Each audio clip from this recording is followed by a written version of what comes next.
What makes you, you? I want to unpack that a little bit with my thoughts in this video.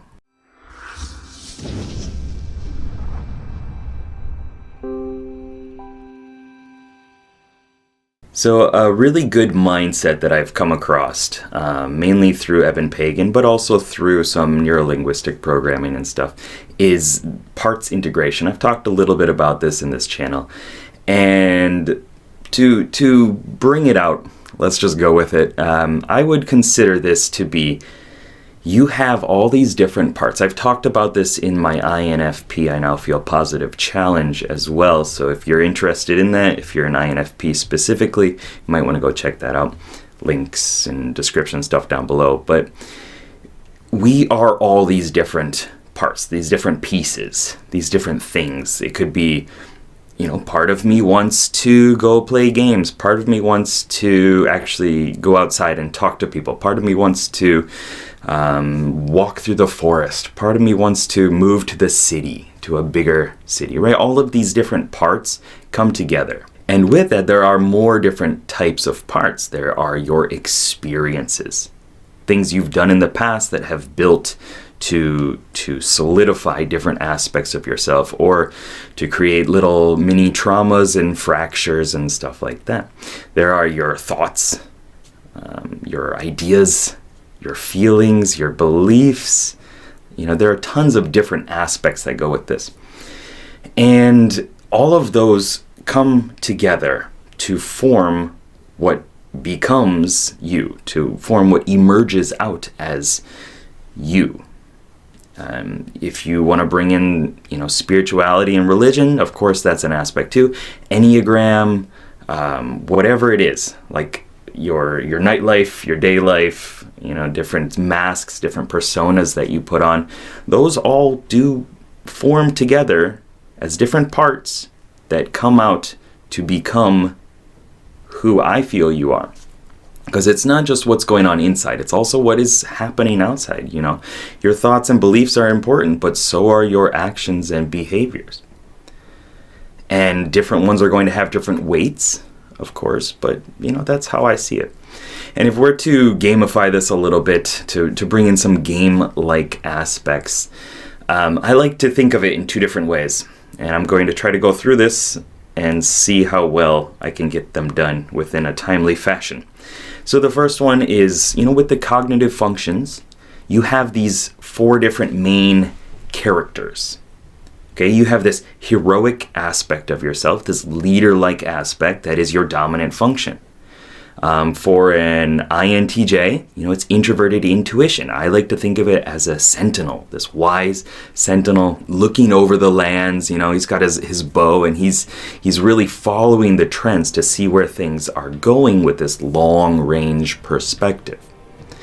And then you have another aspect of yourself. This is the supportive kind of companion style. This is your auxiliary function. For an INTJ, again, it's going to be extroverted thinking, technically, and it's more like this strategic commander. It's the one that's saying, okay, you have these visions, you have these thoughts, these ideas, this is where you want to go. This is how we're going to get there. He's coaching you on how to do that, or she's coaching you on how to do that, and measuring the progress and delegating the tasks, right? This part of you needs to be quiet for a little bit, and we need to focus on this, so let's do this, right? Kind of bossy in my opinion, but it could be because it's my inferior function. Also, then you have this rookie sidekick, this kind of newbie character who is, he's your friend. Speaks the same language as you, right? But he sometimes gets overinflated. He thinks that he's really good at what he's going to do, and he goes out there and he causes some havoc, causes some problems, and it doesn't quite work out all the time. For an INTJ, it's introverted feeling, technically.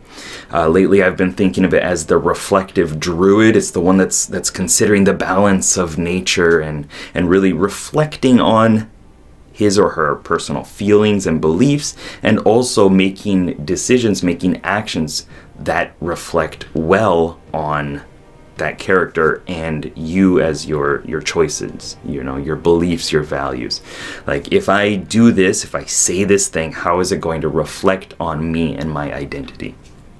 kind of different layers of meaning of reflection. And then from there, you have another main character within this ego questing party, and that is your inferior function. That's this aspirational maverick kind of wild outlaw type character, right? They're the ones that's going to cause some big issues in your life, but also the ones that's going to bring the party together. The one that really needs to be taken in there and listened to, because yes, they're trying to go a different direction, but that direction also has importance and meaning to it. So for an INTJ, it's extroverted sensing, technically. It could be like this active adventurer kind of character, this instinctive, engaging adventurer, the one that wants to go out there and experience what life has and run in there and do the battle cry and just experience everything that they can and really get into the moment, get into the body and pay close attention to the physical aspects of life, the tangible aspects of life. And for you as an INTJ, that could be a difficult area that feels kind of like a maverick, like an outlaw, like this kind of outcast like character, but it's still part of that questing party. It still wants to, it has its goals and its methods of trying to help you achieve your goals. Does that make sense? That's one way I like to look at it. And those are 4 different main characters that act as parts that emerge into you. And of course, tailor this to your personality type. Or even if you don't know personality type, it could be tailored to just different aspects of yourself. Like that part of me that just kind of feels lazy sometimes. The part of me that's super motivated. The part of me that wants to disconnect from the world. Tons of different ways of looking at that. The other approach is a more contained version of that. It's still the same 4 different parts, with the cognitive functions, but it's more like your class and the abilities, the weapons that you have. I don't know, maybe we'll switch to another one, ESTP. How's that? So ESTP, if you're thinking of it as the same examples that I used before for some of the character classes, like you have this engaging adventurer, this warrior kind of class, right? That's your main approach to things. That's your main outlook on life, the lens that you're looking through. Okay?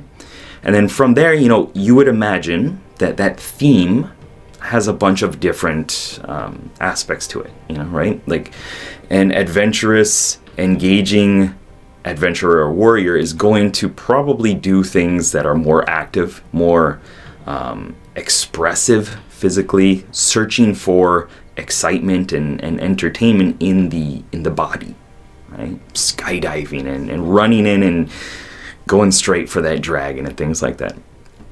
These are, yes, kind of brought out stereotypes of behaviors that come from that cognitive function, but here we are. I think it's a very helpful springboard, to connect the ideas.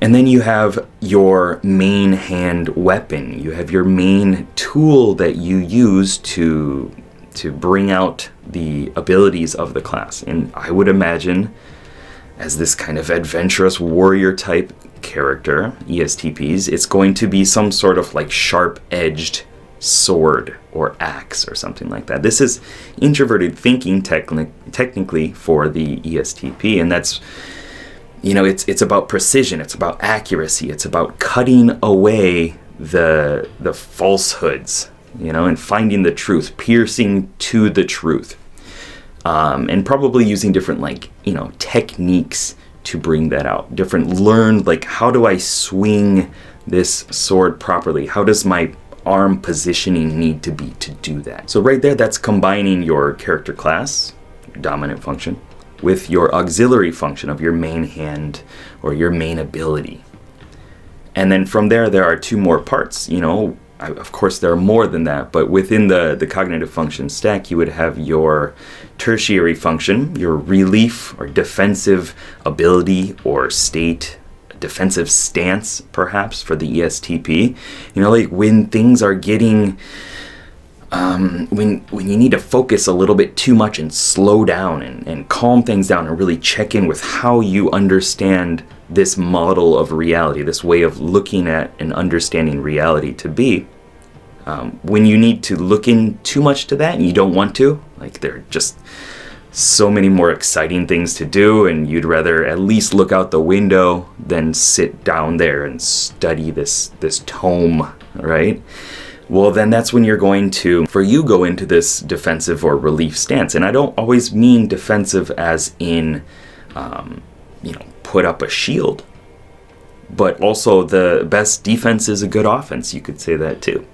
And so for ESTPs, it would be going out there and pushing even more to get things done in the social realm. So it could be like an AoE heal or something like that. That's kind of a way of defending yourself and your party. The more actions I take, the more connected we're going to be, and the better we'll all be. Or, should you be listening to your main hand? Listening to your main hand weapon.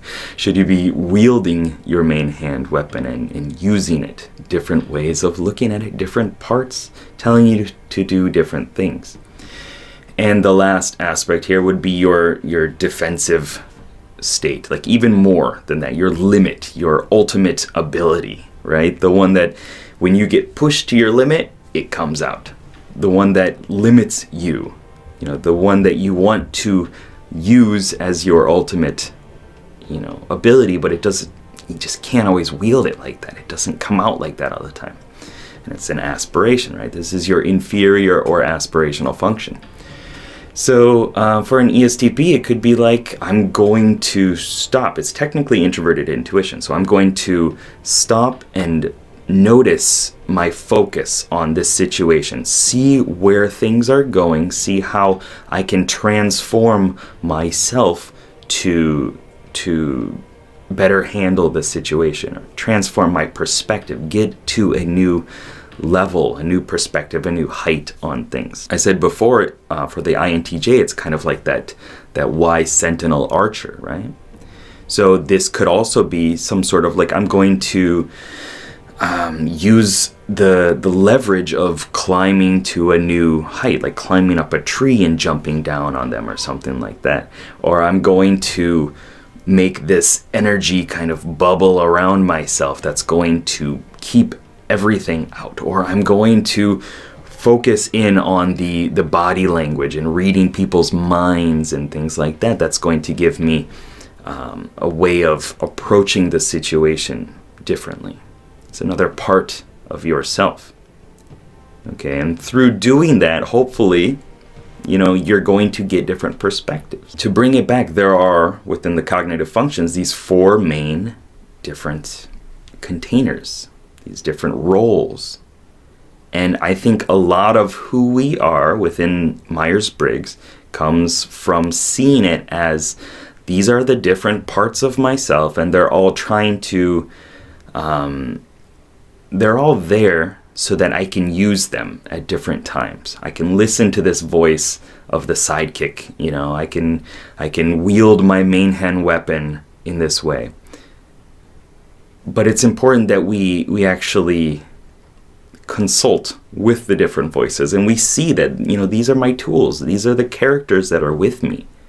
These are the different parts of myself that I can bring together in different ways and use them to do the best that I can do in the situation. So that is my little ramble on what makes you, you.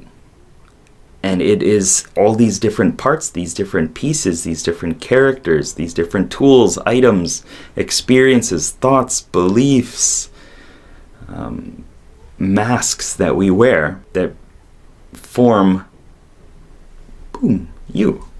That come out to form this lovely person that's here watching this video trying to better themselves. All right, so please let me know what you thought down below in the comments. I know that I went really deep in with a lot of the ideas in this, but I hope that it was structured enough that, it could be followed properly, all right? Anyway, thank you very much. Keep up the lifelong questing. Good luck, have fun. Peace.